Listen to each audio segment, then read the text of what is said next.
राहुल गवळी, नितीन गोरसे, अमर फुगे, सतीश नाना फुगे, प्रियंका बारसे, तसंच मारुती अण्णा फुगे, भानदास फुगे, सुलोचनाताई बोरे, राजारामजी फुगे, सखारामजी डोळस, विश्वनाथजी लांडे, लक्ष्मण फुगे, मारुती अण्णा फुगे, प्रकाश सोमवंशी, दीपक साकोरे, सदाशिवराव बुचडे, विनोद झांबरे, संजय करगळ, दत्तात्रय दिवटे, मधुकर गुचकर, भीमाताई फुगे, राहुल गवळी, अमर फुगे, बाकीचे सगळे बसलेले माझे भोसरी परिसरातील प्रतिष्ठित नागरिक, विविध व्यवसायधारक, आदरणीय वंदनीय आमचे सगळे वडीलधारी, माझ्या लाडक्या बहिणी, माझे पत्रकार मित्र आणि सुज्ञ मतदार बंधू भगिनींनो, आणि या प्रभागामध्ये राष्ट्रवादी काँग्रेस पक्षाच्या वतीनं घड्याळाचं चिन्ह देऊन उभे राहिलेले सर्वच्या सर्व सन्माननीय उमेदवार मित्रांनो, पिंपरी चिंचवड महानगरपालिकेचे सार्वत्रिक निवडणूक 15 तारखेला मतदान होतं आहे, 16ला काउंटिंग आहे. मी आज इथं आवर्जून इथं सभा घ्यायला आलो आहे, ते भोसरीमध्ये आलो आहे. प्रभाग क्रमांक 7च्या प्रचार सभेच्या निमित्तानं येत असताना मी माझ्या जवळपासच्या सगळ्याच उमेदवारांचा उल्लेख करणार आहे. आणि आपण भर दुपारी माझ्या लाडक्या बहिणी, माझे बांधव इतक्या मोठ्या संख्येने आले आणि वडीलधारी पण लोक मागं बसले, ते एवढ्या मोठ्या संख्येने आले, त्याबद्दल मी त्यांचं मनापासून स्वागत करतो आणि त्यांना धन्यवाद देखील देतो. उमेदवार देत असताना तुम्हाला सगळ्यांना माहिती आहे, या भोसरीकरांनी, या पिंपरी चिंचवडकरांनी मला 91 साली खासदार केलं आणि मी त्यावेळेस ठरवलं, नंतर मी राजीनामा दिला, साहेबांना तिथं त्या पोस्टवर जायचं होतं म्हणून, पण तेव्हापासून मी ठरवलं ही माझी कर्मभूमी. ह्या लोकांनी मला कुठलंही काम न करता खासदार केलं, साहेबांकडे बघून, राजीव गांधींकडे बघून, काँग्रेस पक्षाकडे बघून. आता मी यांच्याकरता असं काही करणार की माझं मला पण समाधान मिळेल की आपण ह्या लोकांनी दाखवलेला विश्वास हा आपण पात्र ठरवला, कारण आपण एक परिवारातले आहोत. मी जातपात मानत नाही, जातीचा, नात्याचा, गोत्याचा विचार मी करत नाही. माणुसकी आपली जात आहे. शिवशाहू फुले आंबेडकरांच्या विचारधारेने मी पुढे चाललोय. सेक्युलर विचारधारा आहे. ह्या मिनी भारत आहे, ही उद्योग नगरी आहे, ही कामगार नगरी आहे, ही कष्टकऱ्यांची नगरी आहे. ह्याच्यामध्ये मेहनत घेतात, घाम गाळतात, अनेक जण कामगार म्हणून काम करतात आणि काही जण छोटे मोठे व्यवसायधारक म्हणून काम करतात. टेल्को सारख्या, बजाज सारख्या, फिनोलेक्स सारख्या भारत, त्याच्यामध्ये ह्या सगळ्या कंपन्या ह्या परिसरामध्ये आल्या, काही आता बाहेर गेल्यात, परंतु ह्या सगळ्या होत असताना आपण ह्या शहराला जी गावं होती, गावाची नगरपालिका झाली, नगरपालिकेची महानगरपालिका झाली. पण नंतर आम्ही सगळ्यांनी एवढं लक्ष दिलं, मी तर इतकं बारकाईनं लक्ष दिलं, 25 वर्ष माझ्यावर 1 रुपयाचा कोणी आरोप करू शकला नाही, कारण मी इथल्या कॉर्पोरेशनचा चहाचा देखील मिंदा नव्हतो, उलट भरभरून देण्याचा प्रयत्न केला. केंद्राचा निधी आणला, राज्याचा निधी आणला. त्यावेळेस एक योजना होती JNNURM, Jawaharlal Nehru national urban renewal mission, त्याचा करोड रुपयाचा निधी आणला आणि शेकडो कामं केली. आशिया खंडातली श्रीमंत महानगरपालिका, पण तिचे कामं करत ठेवी वाढवल्या. आज ते राहिलं नाही. आज कर्जरोखे काढलेत. मी पहिली प्रेस घेतली तेव्हा लोकांना कळलं की कर्जरोखे, गोल्डच नाव दिलं, कर्जरोखे. अरे पण ते कर्जच आहे ना बाबा, ते व्याजासकट परत करायचं ना. आपलं 9,600 कोटी रुपयाचं बजेट आहे. काय कारण होतं कर्जरोखे काढायचं, पण काढले. ह्याचा कधी तुम्ही भोसरीकर विचार करणार आहेत का नाही? कुठल्या रस्त्याने आपल्या शहराला घेऊन चाललाय? पंतप्रधान डॉक्टर मनमोहन सिंगांच्या काळात योगेश भानली बेस्ट सिटी म्हणून पुरस्कार घेतलाय. त्याची काय अवस्था आहे? सगळ्यांना पाणी रोज मिळतंय का? सगळी भागातला कचरा काढला जातोय का? डीपीचे रस्ते केलेत का? आरक्षणाच्या बद्दल कसला घोळ चाललाय? एसआरएच्या योजनेमध्ये काय प्रकार चालले? झोपड्या नसताना झोपड्या दाखवतात आणि टीडीआर काढतात आणि करोडो रुपये कमवतात. अहो भोसरीकरांनो, तुम्ही आठवा ना, ह्याच्यातल्या कितीतरी कार्यकर्त्यांना मी उमेदवारी दिल्या. मी त्याच्यामध्ये त्यांना नगरसेवक केलं. काहींच्या बाबतीत माझं मीठ आळणी निघालं. इतके मला पश्चाताप होतोय ज्या पद्धतीनं हे लोक इथं भ्रष्टाचार बघितल्यानंतर, करताना बघितल्यानंतर. अरे काय होतास तू, काय झालास तू, आणि कुणा करता? तू नगरसेवक व्हायच्या आधी काय करत होता त्याला आठव? भंगारच्या गाड्या जकात नाक्याच्या इकडून तिकडं पोचवायचा. मी कुणावर कारण असताना लाडक्या बहिणींनो आरोप करणार नाही. ती माझ्या बापदादाची शिकवण नाही, माझ्या चुलत्याची शिकवण नाही, हे लक्षात घ्या. परंतु कुठेतरी ह्या शहराला तळहाटाच्या फोडाप्रमाणे आम्ही जपलंय, वाढवलंय, आणि त्याचा पार वाटोळं चाललेलं बघून तळपायाच्या आत मस्तकामध्ये जाते. आज मी इथं उमेदवार देत असताना मी शिवशाहू फुले आंबेडकर, त्याचबरोबर आमचे अण्णाभाऊ साठे, मौलाना आझाद, त्यामध्ये सर्व महापुरुषांना, राजमाता जिजाऊ सावित्रीबाई फुले, पुण्यश्लोक अहिल्यादेवी होळकर, रमाई माता, ह्या सगळ्या थोर व्यक्तींना मी अभिवादन करतो. ती आपली संस्कृती आहे, ती परंपरा आहे, ती आपल्या वडीलधाऱ्यांची शिकवण आहे. आणि इथं प्रभाग 7 मध्ये मी ज्यावेळेस उमेदवार देण्याचा प्रयत्न करत होतो त्यावेळेस इथं विराज विश्वनाथ लांडे मधनं आम्ही उमेदवार दिला. BCom झालाय, LLB शिक्षित आहे, याच परिसरात लहानाचा मोठा झाला, त्याच्यावर संस्कार झाले. सलग 5 वर्ष पर्यावरणपूरक गणेशोत्सवाचा आदर्श उपक्रम त्याने राबवला. सामान्य नागरिकांच्या सवलतीच्या दरात इलेक्ट्रॉनिक वस्तू आणि कोविड सारख्या कठीण काळात जनतेत राहून केलेली प्रत्यक्ष मदत हे बोलकं नाहीये, तर कामातून सिद्ध झालेलं नेतृत्व आहे. सेवा, पर्यावरण आणि युवकांच्यासाठी सातत्याने झटणारा हा कार्यकर्ता, त्याला आम्ही उमेदवारी दिलेली आहे. त्याच्यामध्ये ब मध्ये अनुराधाताई सुशील लांडगे BCA झालेत, संवेदनशील अभ्यासू आमच्या नेते आहेत. महिला सक्षमीकरण, शिक्षण, आरोग्य आणि मूलभूत सुविधांच्या करता वर्षानुवर्ष झटणारी एक कर्तव्यदक्ष महिला आहे. आपल्या उद्याच्याला ह्या प्रभागातनं ज्यावेळेस उमेदवार जातील त्यावेळेस त्यांची ओळख ही माझ्या मतदारांना असली पाहिजे. आमच्या अश्विनीताई निलेश फुगे क मधनं 7, BSc कॉम्प्युटर, शिक्षित आहेत. विनायक बचत गटाच्या माध्यमातून समाज कार्यामध्ये सक्रिय सहभाग, नव्या दमाची ठाम भूमिका असलेली उमेदवार. महिला, स्वच्छता, सुरक्षितता, स्वावलंबत्वासाठी जमिनीवर उतरून काम करणारी ही एक ताकद आहे. त्याकरता ती महाराष्ट्राच्या आपल्या कॉर्पोरेशनमध्ये पिंपरी चिंचवडच्या गेली पाहिजे. आणि ड मध्ये आमचा अमोल मधुकर डोळस, ह्यामध्ये त्याला तिथं अनुभवी आहे, टॅक्स कन्सल्टंट आहे, अभ्यासू संवेदनशील व्यक्तिमत्व आहे. सामान्य माणसांच्या अडचणी ओळखून तो मार्गदर्शन करतो. कोविड सारख्या संकटात देखील कृतीतनं नेतृत्व दाखवणारे उमेदवार, फक्त बोलणारे नाही तर काम करणारं नेतृत्व म्हणजे अमोल डोळस. त्याचा डोळसपणाच आपण बघितला आहे, म्हणून आम्ही त्या तरुणाला उमेदवारी दिलेली आहे. मित्रांनो, अशा पद्धतीनं चांगले उमेदवार मी देण्याचा प्रयत्न केलेला आहे.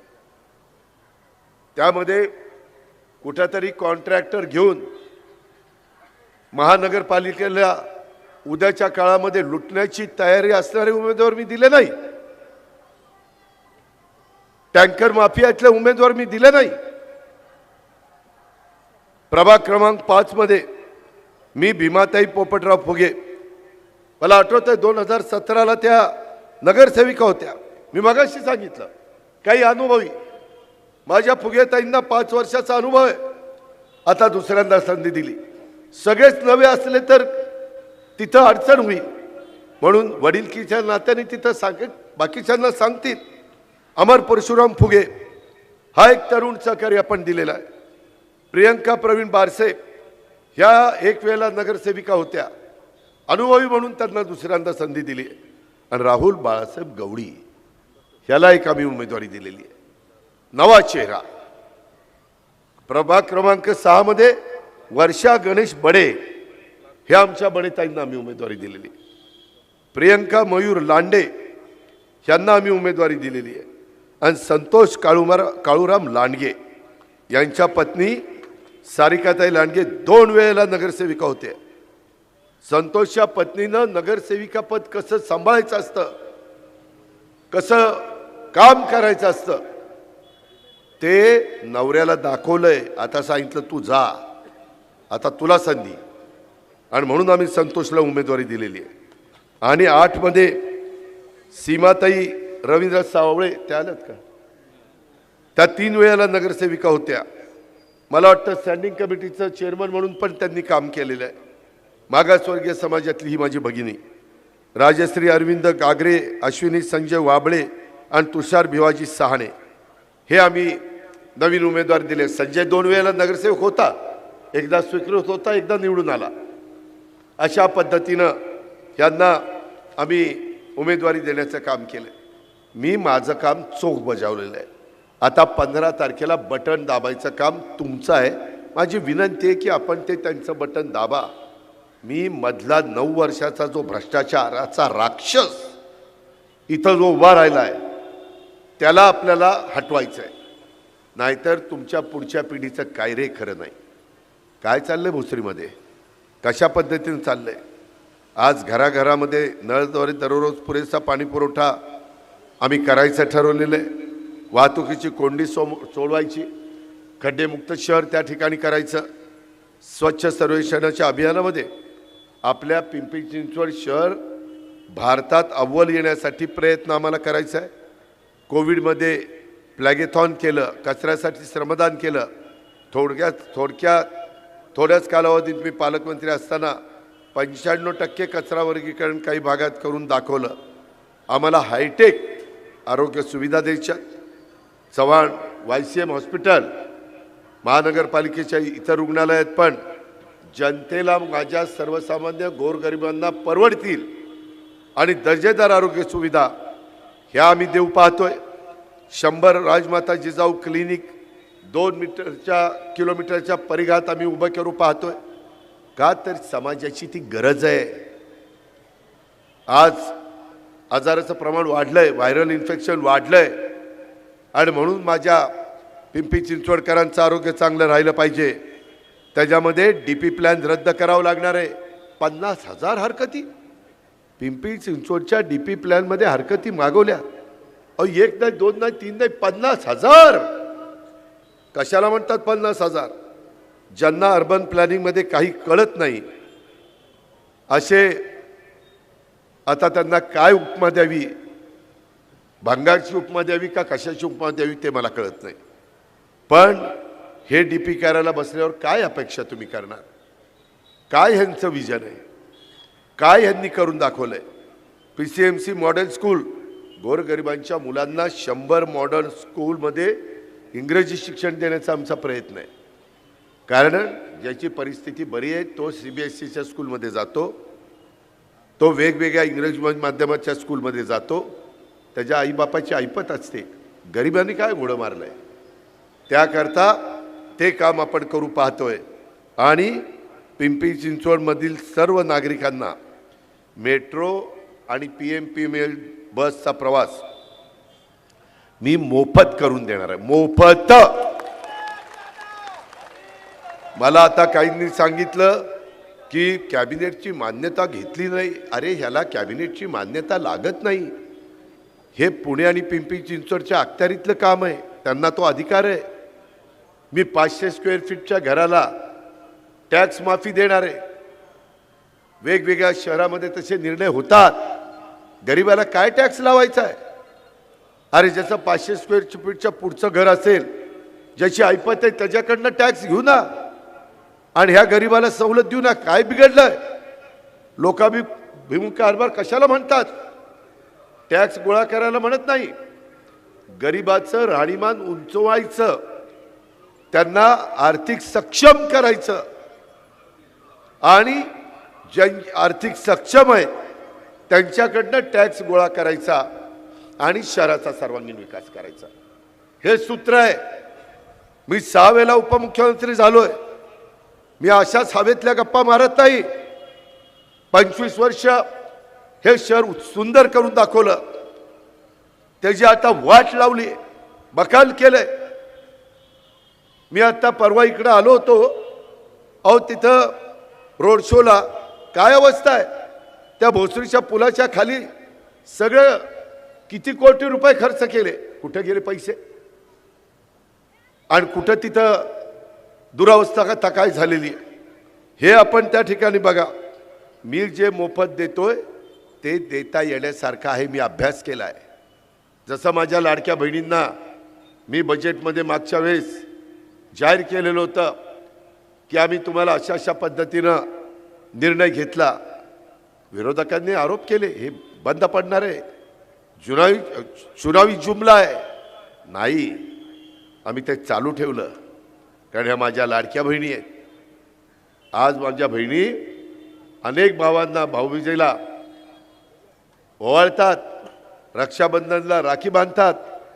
त्याच्यावर आम्ही त्यांच्या संरक्षणाचा त्यांना त्या ठिकाणी शब्द देतो. हे आमचं काम आहे. भावाच्या आणि बहिणीचं नातं एक आगळं वेगळं नातं भारतामध्ये आहे, आणि त्या पद्धतीनं आम्हाला हे करायचं आहे. ह्याच्यातनं प्रदूषण कमी होणार आहे. ह्याच्यातून डिझेल पेट्रोल जे जास्त जळतं, ट्रॅफिक गडबड होती. अहो 23 लाख वाहनं एकट्या तुमच्या माझ्या शहरात आहेत इथं, आणि तिकडं 30 लाख वाहनं आहेत. त्याच्यातली निम्मीच रस्त्यावर धरा, 15 आणि त्याच्यामध्ये 11.5, म्हणजे घडीभर वरचे 1.5 लाख सोडा, तिकडे 15 आणि इकडे 10 लाख, 25 लाख वाहनं. आपण जसे डबल फ्लायओव्हर, ग्रेड सेपरेटर, रस्ते रुंद, सर्व्हिस रोड हे केलं, यांनी काहीच केलं नाही. आम्ही मेट्रो सुरू केली. ह्या पद्धतीनं मित्रांनो, तुमच्या माझ्या या शहराचा वजवाटोळ करण्याचं काम ज्या स्थानिक लोकांनी केलेलं आहे त्यांना आता खड्यासारखं बाजूला करायचं. दम देत आहेत, दहशत माजवत आहे. अरे कशा करता? कुणी अधिकार दिलाय तुम्हाला? संविधानाने सगळ्यांना सारखा अधिकार दिलाय, घटनेने सारखा अधिकार दिलाय. उजवं डावं केलं नाही. पण हे सगळं माझं इथलं प्रदूषण कमी करण्याकरता उपयोगी पडणार आहे. कारण तुम्ही इलेक्ट्रिक मेट्रोनी जाणार आहे, तिथं प्रदूषणच होणार नाही. EV बसनी जाणार, तिथं प्रदूषण होणार नाही. इलेक्ट्रिक व्हेकल म्हणतात त्याला, EV शॉर्ट फॉर्म. त्याच्यामध्ये तुम्ही CNG बसचा वापर करणार, तिथं प्रदूषण कमी होणार. हवेमध्ये जो स्तर वाढलाय खराब हवेचा, त्याच्यातनं माझ्या पिंपरी चिंचवडकरांना त्रास होतोय, तो कमी करायचा आहे. तो पैशात मोजता येत नाही. ह्या पद्धतीनं आम्ही ते जाहीरनाम्यामध्ये सांगितलेलं आहे. आता हे म्हणतात की बाबा असं तसं. मित्रांनो, तुम्ही मला सांगा, इथं एवढी लोक आहेत, त्याच्यात 75 वयाच्या पेक्षा किती लोक आहेत? इकडच्यांनी हात वर करा. 75 पेक्षा वय जास्त असणाऱ्यांनी एक पण दिसेना मला. आहे का? नाही. ह्या शहरांनी काय सांगितलं? 1-2 दिसत आहेत. ह्यांनी 75 वर्षाच्या वरच्या लोकांना आम्ही मोफत बस आणि मेट्रो करणार. अरे शाण्या, एवढ्या लोकांच्यात एक दोन निघतायत आणि तुम्ही कुणाला द्यायला निघालाय? आम्ही काय 75 होईपर्यंत वाट बघायची? आत्ता 75, आत्ता 75, आत्ता 75. आम्ही काय झुरून काय करावं का? आम्ही काढलंय लाडक्या बहिणींनो, माझ्या बांधवांनो, जन्माला आलं की त्याला फुकट. ते स्वतः जाणारच नाही, ती लेकरू त्याची आई घेऊन जाईल, त्याची आजी घेऊन जाईल, त्याच्या घरातले नातेवाईक घेऊन जातील. सगळ्यांना दिलं पाहिजे आणि त्याच्यातून फार वेगळा बदल होणार आहे. मी शब्दाचा पक्का आहे, हा अजितदादाचा वाद आहे, असा तसा वादा नाही आहे. अख्ख्या महाराष्ट्राला माहिती आहे. मी एखाद्याला सांगितलं ना की मी त्यामध्ये लक्ष घालणार म्हणजे घालणार. त्याबद्दल तुम्ही माझ्यावर विश्वास ठेवा. आगे बढतोय, परंतु तू मागे ये आणि घड्याला मत देणाऱ्यांना मागं आण. त्याच्यामध्ये मित्रांनो, एकंदरीतच मी 500 चौरस फुटापर्यंतची घरं पूर्णपणे मालमत्ता करमुक्त करणार आणि त्यामुळं लहान घरमालक, ज्येष्ठ नागरिक, मध्यमवर्गीय कुटुंबांना थेट त्याचा दिलासा मिळणार आहे. आता गरीब विद्यार्थीनींना डेटा प्लानसह मोफत टॅब असतं ते आम्ही देणार आहे, जेणेकरून शिक्षण कोणत्याही खर्चाशिवाय किंवा कनेक्टिव्हिटी शिवाय, अडथळ्यांच्या शिवाय त्या गरिबाच्या मुलीचं सुरू राहील. मित्रांनो, आपल्याकडं बऱ्याच जणांच्याकडं महागडी मोबाईल असतील, परंतु मनपाच्या शाळेत शिकणाऱ्या मुलांच्या आईवडिलांच्याकडसाठी ही खूप मोठी गोष्ट आहे. माझा रिक्षावाला भाऊ, माझी घरकाम करणारी लाडकी बहीण, त्यांना त्यांच्या मुलांच्यासाठी टॅब विकत घेणं शक्य नाही आहे, याची मला जाणीव आहे. आजकाल 90% शिक्षण ऑनलाईनवर झालं आहे. हार्वर्ड, स्टॅनफर्ड सारखी विद्यापीठं ऑनलाईन शिक्षण देत आहेत. मग गोरगरिबांच्या मुलांनी शिकायचं नाही का? त्यांनी गरिबाच्या पोटी जन्माला आलं म्हणून त्यांनी अशाच पद्धतीनं राहायचं का? आणि त्याकरता पालिकेच्या टेंडरमध्ये पैसा खाणाऱ्यांना त्याचं दुःख काय कळणार आहे? आता 55,000 त्याला वू कंपनीचे टीव्ही तुम्ही पालिकेच्या शाळांना 1.5 लाखांना दिला, कुठला तर आणि तो 55,000 घेतला 55,000, दाखवला 1.5 लाख रुपये. अरे कुठं रे फेडाल ही पाप? नाही सुटणार ह्यांचं. कुणीतरी बघतंय, ही किंमत त्यांना मोजावी लागणार आहे. आम्ही त्याच्यामध्ये रोजगारभिमुख कौशल्य प्रशिक्षण पूर्ण करणाऱ्या बहिणीला, आमच्या लाडक्या बहिणींना स्वयंरोजगार सुरू करण्याच्यासाठी, त्यांचा विस्तार करण्याच्यासाठी 5 लाख रुपयेपर्यंतचं कर्ज व्याजमुक्त देणार आहे. आमच्या राज्य सरकारच्या खूप योजना आहेत. पण आम्ही ठरवलं की RBI बँकांना सांगतं आणि बँक मला वाटतं 4-5% घेतं. तर माझ्या लाडक्या बहिणींनी ते मुद्दल वेळच्या वेळेला फेडलं तर त्यांचं व्याज आम्ही 0% करणार. आत्ता मी त्याच्यातलं एक उदाहरण देतो. मी आता नाही आहे बँकेत, दिलीप वळसे पाटील आहेत, दिगंबर दुर्गाडे आहेत, आमचा सुनील चांदेरे. तुमची सगळ्यांची पुणे जिल्हा मध्यवर्ती सहकारी बँक 0% व्याजाने 3 लाख रुपयापर्यंत पीक कर्ज आपल्या शेतकऱ्यांना देते. अट एवढीच आहे, घेतलेलं कर्ज वर्षभरात त्या बाबतीमध्ये तुम्ही त्याचा पैसे भरायचे, तुम्हाला त्याचे व्याजाचे पैसे परत दिले जातील 0% व्याज. पण तुम्ही नाही भरले तर मग 12% व्याज. तुम्हालाही आर्थिक शिस्त लागली पाहिजे म्हणून ती योजना आणली. आणि 10-12 कोटीचा बोजा आपली पुणे जिल्हा मध्यवर्ती सहकारी बँक त्याच्यात सहन करते का? शेतकऱ्याकरता, माझ्या बळीराजाकरता, माझ्या लाखाच्या पोशिंदाकरता करावं लागतं. त्याला सावकारच्या दारामध्ये जायला लागू नये म्हणून आम्ही तो निर्णय घेतला. तसा मी माझ्या लाडक्या बहिणीच्या करता, ह्या शहरात राहणाऱ्या माझ्या महिलांच्या करता आम्ही हा निर्णय घेतो. आणि त्या पैशातून पैसा तयार होईल असा गृहोद्योग माझ्या लाडक्या बहिणी करतील. कला, क्रीडा, सांस्कृतिक क्षेत्राला झळाळी आणण्याचा कृती आराखडा आम्ही पिंपरी चिंचवडकरांच्या समोर ठेवणार आहे. अण्णासाहेब मगर स्टेडियमची काय अवस्था झाली, दुरावस्था झाली. पुनर्विकास करून भारतातलं एक आधुनिक असं ऑलिम्पिक दर्जाचं क्रीडा स्टेडियम आम्ही त्या ठिकाणी करून देतो. जग हेवा करेल असं भव्य दिव्य स्टेडियम ते असेल. आता माझ्याकडे क्रीडा खातं आहे, माझ्याकडे अल्पसंख्याक विभाग आहे, माझ्याकडे अर्थ आहे, नियोजन आहे. काळजी करू नका, मी आज त्या विभागाचा राज्याचा प्रमुख आहे. एक्साईज पण माझ्याकडेच आहे. मी आपल्या राज्याकरता, आपल्या जिल्ह्याकरता, आपल्या पिंपरी चिंचवड करता जे जे काही करणं शक्य असेल ते करील. मी मागं हटणार नाही, कारण आपण एकमेकाला बरोबर घेऊन चाललेलो आहे. मित्रांनो, आज वेगवेगळ्या प्रभागातली काय अवस्था आहे मी तुम्हाला सांगतो. मागेही मी सांगितलं, 40,000 कोटींची 9 वर्षात कोणती कामं केली ती दाखवा. 9 वर्षात 60,000 कोटीचं बजेट झालं. प्रत्येक वर्षीचा आकडा मी हे केला, बेरीज केली. 20,000 पगाराला गेले. अरे 40,000 कोटी कुठे गेले? कुठं पाणी मुरलं? कुणाच्या प्रॉपर्ट्या वाढल्या? कुणी राजगुरुनगर जिल्ह्यामध्ये तालुक्यामध्ये जमीन घेतली? नातेवाईकांच्या नावाने जमीन घेत आहे. हे अवस्था. त्यामध्ये 8,000 कोटीच्या ठेवी कोणासाठी आणि कुणी मोडल्या? मी माझ्या 25 वर्षात ठेवी वाढवत ह्या शहराचा विकास केला. आम्ही आत्ता असतो तर ठेवी 10,000 कोटीवर गेल्या असत्या.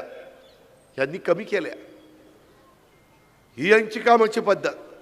15,000 कोटींना महानगरपालिका कर्जबाजारी कशा करता केली? ह्याच्याकरता तुम्ही सूत्र हातात घेतली. 70 लाखाचा शीतलबाग पादचारी पूल हे आपली तिकडनं येतो ना भोसरीला शिरताना, तिथं परवा मडकी फोडली. आपण मडकी केव्हा फोडतो ती तुम्हाला माहिती आहे. तिथं कार्यकर्त्यांनी मडकी फोडली, महिलांनी मला अडवलं. महिला म्हणल्या, दादा मला क्रॉसिंग करता येत नाही. 70 लाखाचा पूल 7 कोटीवर कुणी दिला? काय नाही, एक पूज्य फक्त वाढवला, घरादाराची धन करून टाकली.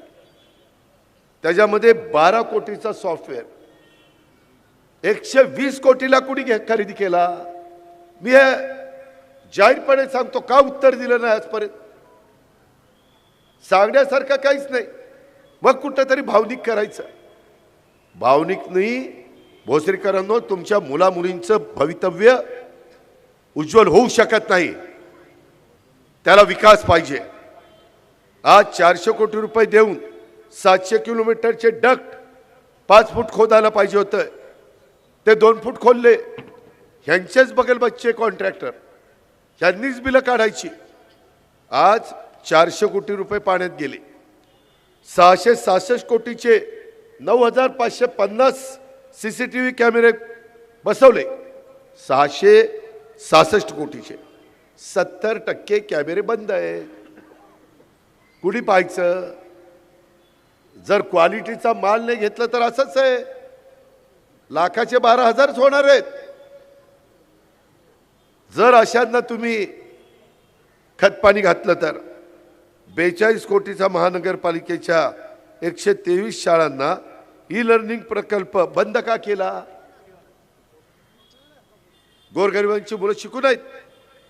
7 कोटी मोजले झाडांकरता. पिंपरी चिंचवडमध्ये किती झाड आहेत? 7 कोटी बिल दिलं, एक झाड मोजलं नाही, बिल काढून मोकळे झाले. 1,000 कोटीचे अर्बन स्ट्रीट फुटपाथ विरोध केला. विरोध डावलून कोणासाठी बांधले? मी माझ्या काळामध्ये भले मोठे रस्ते केले, त्याच्यात त्यांनी भले मोठे फुटपाथ केले. अरे चालायला किती लागतंय?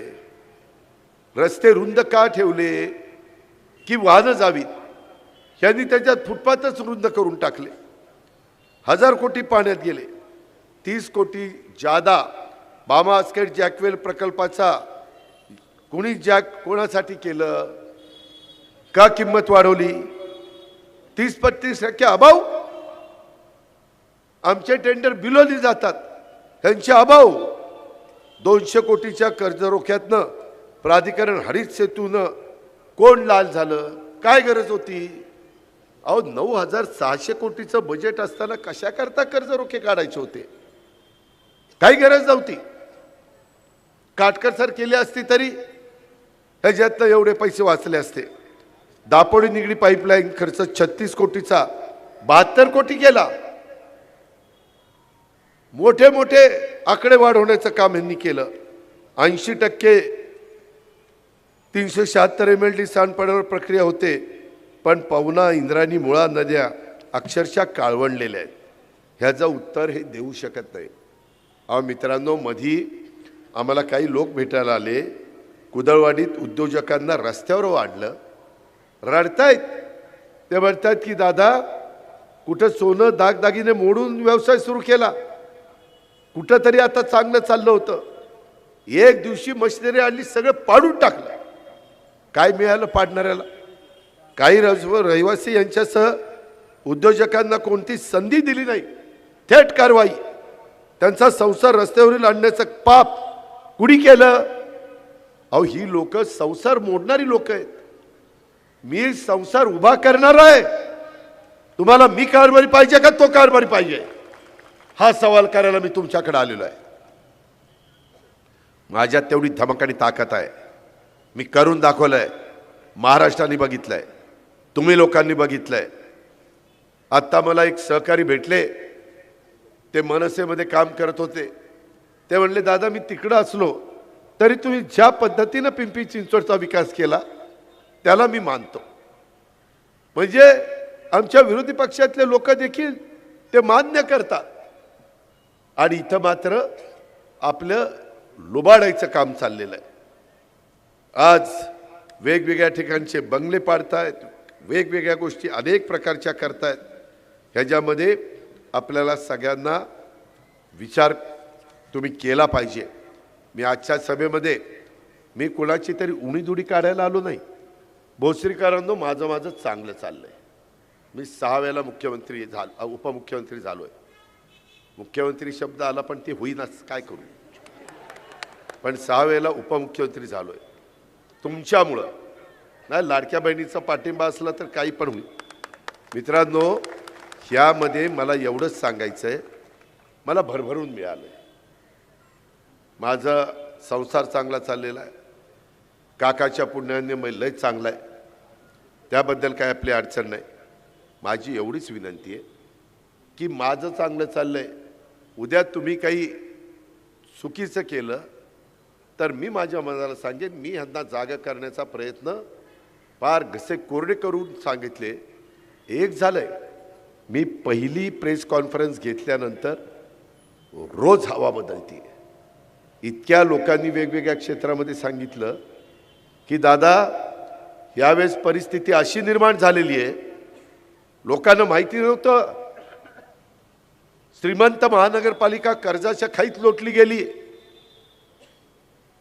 खोऱ्यांनी ओढायचं काम चाललंय. अहो, लोक चोऱ्या करतात. यांनी दरोडे घातले, दरोडे. ही परिस्थिती आहे. आणि त्यामुळं मी आत्ता जे काही प्रभाग क्रमांक 7, 5, 6, 8 म्हणजे 5, 6, 7, 8 सांगितलेलं ते तुम्ही माझं ऐका.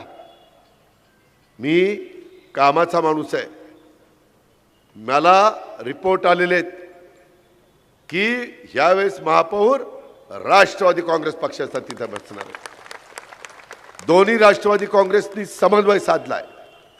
2 प्रभागात आम्ही शिवसेनेबरोबर आपल्या श्रीरंग बारण्यांच्या परिसरामध्ये आम्ही जागा वाटप केलेले आहे. मला वाद वाढवायचे नाही. मला ह्या शहराचा विकास करायचा आहे. मला गोरगरिबांना चांगली हक्काची घरं बांधून द्यायची. मला जे रस्ते ह्यांच्याच्यानी झाले नाही ते रस्ते करायचे. आर्थिक शिस्त लावायची. चांगल्या अधिकाऱ्यांच्याकडनं कामं करून घ्यायची. चांगले अधिकारी थांबायला तयार नाहीत, सोडून चाललेत. दम देतात, सही कर नाहीतर तुझ्याकडे बघेन. ती घाबरून स्वेच्छानिवृत्ती घेते, निघून जाते. कधी माझ्या 25 वर्षाच्या कारकिर्दीमध्ये तशा पद्धतीने घडलेलं नव्हतं. हे आता त्या ठिकाणी घडतंय. माझ्या 7 नंबर प्रभागामध्ये काय अवस्था आहे, त्यामध्ये विराज, अनुराधाताई, अश्विनीताई, अमोल हे सगळे प्रतिनिधित्व करू पाहतायत. इथं सार्वजनिक उद्यानाची दुरावस्था आहे। इथं माझे वयस्कर लोक बसलेत, माझ्या महिला भगिनी बसल्यात, 2 घटका 4 घटका कंटाळल्यानंतर संध्याकाळी बसायला उद्यान पाहिजे, दुरावस्था आहे। कचऱ्याचं साम्राज्य आहे, नाला गटारी भरल्यात, तुंबल्यात, सार्वजनिक शौचालय खराब अवस्थेत आहे, दुर्गंधी पसरलेली आहे, वीज खंडित होतीये, रस्त्याचे लाईट दिवे बंद असलेत म्हणून रात्री भीतीचं वातावरण, चोरी अपघात, स्थानिक गुंडांची दहशत, हे सगळं चाललेलं आहे। जबाबदार कोण? अहो मध्ये लाडक्या बहिणी भेटल्या, स्वच्छता करणाऱ्या 10,000 कॉन्ट्रॅक्ट आणि माझ्या परमनंटच्या साफसफाई करायला तिथं संख्या दाखवतात, प्रत्यक्षात 6 ते 6,500च काम करतात, 3,500चे पगार असेच बाहेर काढतात, हेही सिद्ध झालंय। अरे काय किती लागतं माणसाला 2 टाइम जेवायला, आणि सगळं घरदार कामाला लागले। ते आपल्याकडं मराठी महिने असतात ना, चैत्र वैशाख श्रावण भाद्रपद अश्विन कार्तिक, असे महिने असतात, मी महिने असतात की नाही, असतात की। आता त्यांनी तेही काय करतात, आता काय सांगायचं तुम्हाला, सगळं घरदार त्याच्यामध्ये कामाला लागले। त्यामध्ये ह्या पद्धतीनं जे काही चाललंय हे आपल्याला थांबवावं लागेल।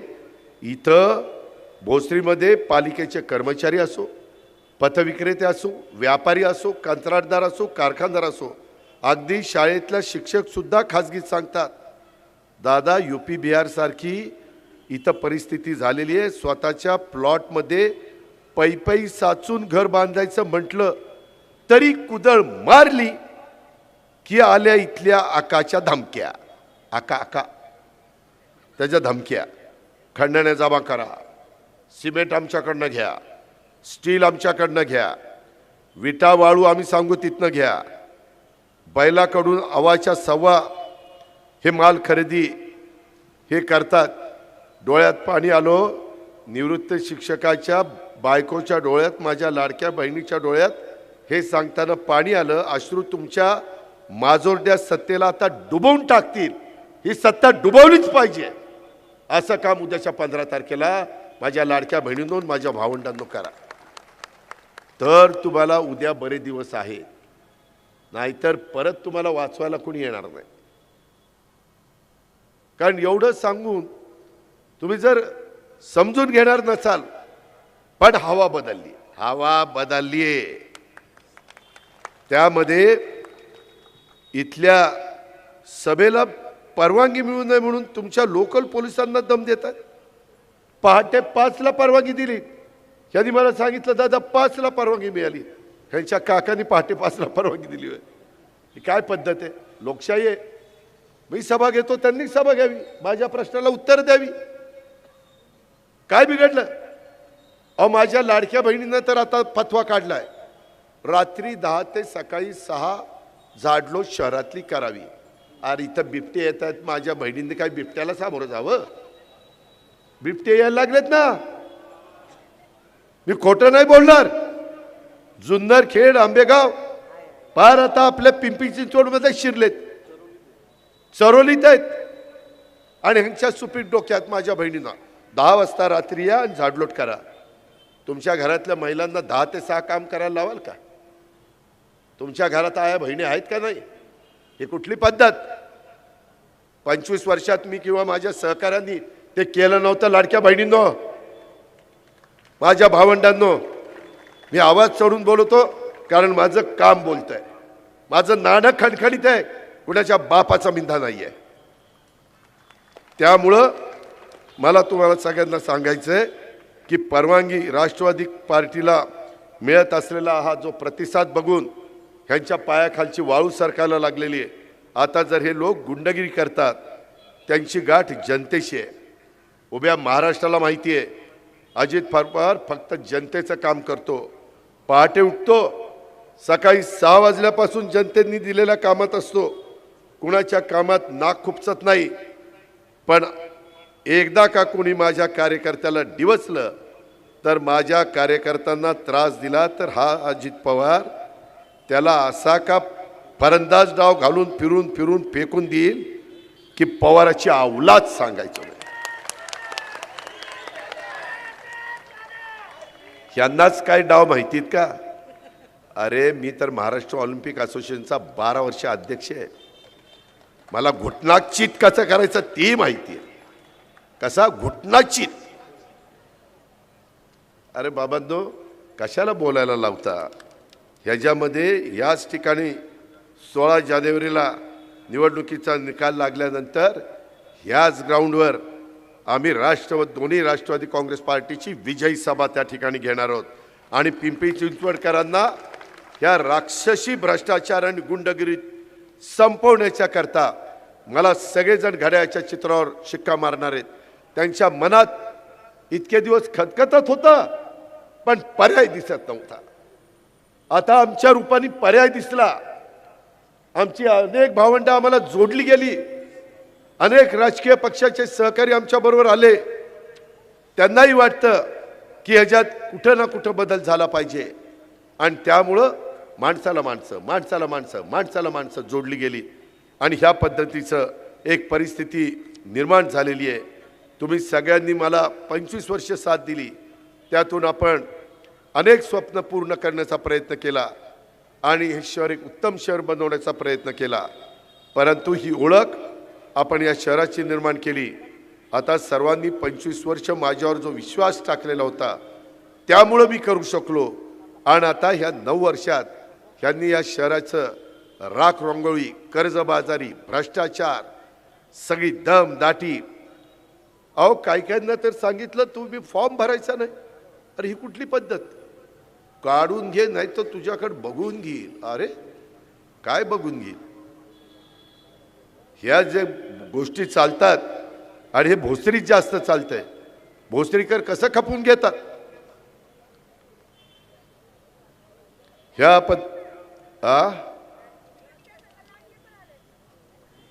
काय झालं? हा बिबट्याबरोबर लांडगे पण आले. अरे ते लांडगे खूप आहेत. यायला त्यांची मतं आपल्याला पाहिजेत. आपले उमेदवार पण आहेत. अनुराधाताई सुशील लांडगे ती इथनंच माझ्यावर डोळे वटारते. आणि ती सुशील पण तसाच करतोय. त्याच्यामुळं सगळे लांडगे एका माळीतले मणी नाही. आंबा एखादाच नासका असतो, एखादाच नासका असतो, पण तो वेळीच जर तो काढला नाही ना अख्खी आडी ती नासून टाकतोय. आता 15 तारखेला तो नासका आंबा काढायची वेळ आली आडीतला आणि बाकीची आडी आपल्याला चांगली ठेवायची आहे. हे लक्षात घ्या तुम्ही. माझी विनंती आहे तुम्ही करा. मी काय पद्धतीनं आता बारामती केली जरा जाऊन बघा. पाहुणे रावळे असले तर अशा पद्धतीनं हे जे काही काम इथं चाललेलं आहे त्याला कुठल्याही परिस्थितीमध्ये आळा घालण्याचं. काही जण शेवटच्या क्षणी आता इथला 5 नंबर प्रभाग आहे ना तिथं आमचा अतिशय मजबूत नेता होता आहे अजित गव्हाणे. तेव्हा का टाळ्या वाजवत आहेत. पण गडी यावेळेस म्हणला नाही दादा मी आता विधानसभेला उभं राहिलेलो. आता मी खाली कसा येऊ? मी आता खाली येऊ शकत नाही. त्यांनी उभं राहायचं नाही ठरवलं की ती आमची गोफण्याची अनुराधा तिकडं निघून गेली. देवीदास देवीदास देवीदास देवीदास. त्याच्या नावात देवी पण आहे दास पण आहे. इतर वेळेस दादा मी तुमचा, दादा मी तुमचा. आता काय झालं? ती गेला की जालिंदर दादा मी हाय तुमचा. अरे बारीक हो दादा. ती पण गेला. पण ह्यांना दाखवून द्या हे सत्य करता तिकडे गेले. ह्यांना असं वाटलं की हे एवढं खाताय आपल्याला काही थोडंफार मिळालं तर. हे शहराचा विकास करायला गेले नाही. ह्यांना दिसत नव्हतं का हे शहराचं वज वाटोळं चाललंय. आता ह्यांना अजिबात त्यांच्या खुणा दाबायच्या नाही. आता दाबायचं ते घड्याळ दाबायचंय आणि ह्यांना दाखवायचंय तुम्ही राष्ट्रवादी काँग्रेस पक्षाला सोडलं ना, आम्ही तुम्हाला सोडलं. तुम्ही राष्ट्रवादीमध्ये होता म्हणून आम्ही तुमच्या पाठीशी होतो. हे तुम्ही उद्याच्या 15 तारखेला त्या ठिकाणी दाखवायचंय. अशा प्रकारची माझी तुम्हाला सगळ्यांना आग्रहाची नम्रतेची